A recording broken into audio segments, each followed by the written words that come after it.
ప్రగతి channel ప్రేక్షకులకు స్వాగతం. ఈరోజు మనం జమిలీ ఎన్నికల గురించి తెలుసుకుందాం. కేంద్ర కేబినెట్ ఆమోదంతో దేశంలో జమిలీ ఎన్నికలపై రాజకీయ వేడి మొదలైంది. అనుకూల ప్రతికూల వాదనలు ఎలా ఉన్నా జమిలీని సాధ్యం చేయాలంటే నరేంద్ర మోదీ ప్రభుత్వం ముందున్న సవాళేంటో ఇప్పుడు చూద్దాం.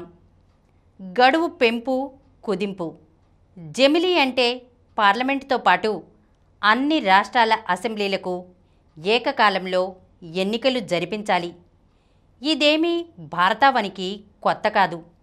1951 నుంచి 1967 దాకా దేశవ్యాప్తంగా జమిలీ ఎన్నికలే జరిగాయి.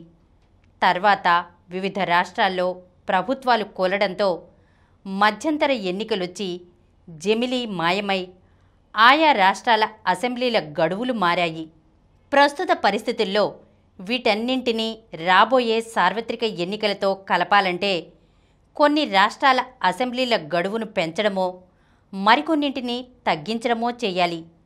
లోక్సభ ముందస్తు ఎన్నికలకు వెళ్ళినా ఈ మార్పులు తప్పవు.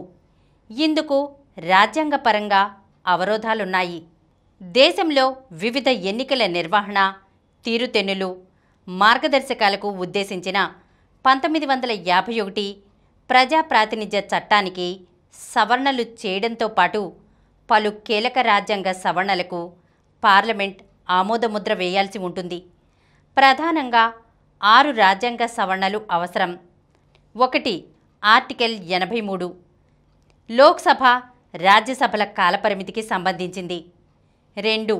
ఆర్టికల్ 172 1 రాష్ట్రాల అసెంబ్లీలకు 5 ఏళ్ల గడువును నిర్దేశించేది.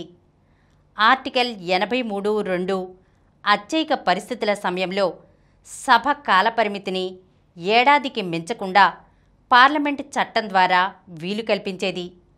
ఆర్టికల్ 172 1 కింద రాష్ట్రాల అసెంబ్లీలకు ఇలాంటి వీలుంది. 4. ఆర్టికల్ 85 2B రాష్ట్రపతికి లోక్సభను రద్దు చేసే అధికారాలిచ్చింది. అదేవిధంగా ఆర్టికల్ 174 2B కింద రాష్ట్ర అసెంబ్లీల రద్దు అధికారం గవర్నర్కు దఖలుపరిచింది. 5. ఆర్టికల్ 324 ఎన్నికల కమిషన్ అధికారాలకు సంబంధించింది. రాజ్యాంగ సవరణలను పార్లమెంట్ 2/3 మెజారిటీతో ఆమోదించాలి. ప్రస్తుతం లోక్సభలో భాజపా ఆ మార్కు దాటాలంటే సొంత బలగంతో పాటు అదనంగా ఎంపీల మద్దతు కూడగట్టాల్సి ఉంటుంది. రాజ్యసభలో మరింత ఎక్కువ కష్టపడాల్సి ఉంటుంది. లోక్సభలో ప్రస్తుత ఎన్డీఏ బలం 293. జమిలీ ఆమోదానికి అవసరం 362. రాజ్యసభలో ప్రస్తుత ఎన్డీఏ బలం 121. జమిలీ ఆమోదానికి అవసరం 164. రాష్ట్రాల్లో మనది కేవలం పార్లమెంటరీ ప్రజాస్వామ్యమే కాకుండా సమాఖ్య వ్యవస్థ కూడా. అంటే రాష్ట్ర ప్రభుత్వాల మాటకు విలువ ఉంటుంది. అంటే వాటిని ఒప్పించాలి. అందుకే పార్లమెంటుతో పాటు దేశంలోని సగం రాష్ట్రాల అసెంబ్లీలు సరేననాలి. అంటే 14 రాష్ట్రాలకు పైగా జమిలీకి అంగీకరించాలి. భాజపా సారథ్యంలోని ఎన్డీఏ 20 రాష్ట్రాల్లో అధికారంలో ఉంది. ఈరోజు మనం జమిలీ ఎన్నికల గురించి తెలుసుకున్నాం కదా. మరొక అంశంతో మళ్ళీ కలుద్దాం. ఈ కార్యక్రమం మీకు ఎంతో నచ్చింది కదా.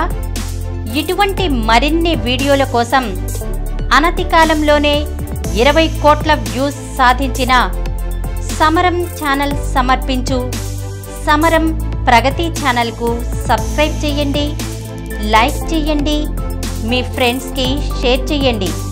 అలాగే ప్రక్కనున్న గంట సింబల్ని ప్రెస్ చేయడం మర్చిపోకండి. Please download Samaram Channels app from Google Play Store and watch your favorite channels. Click the bell icon and subscribe to the channels.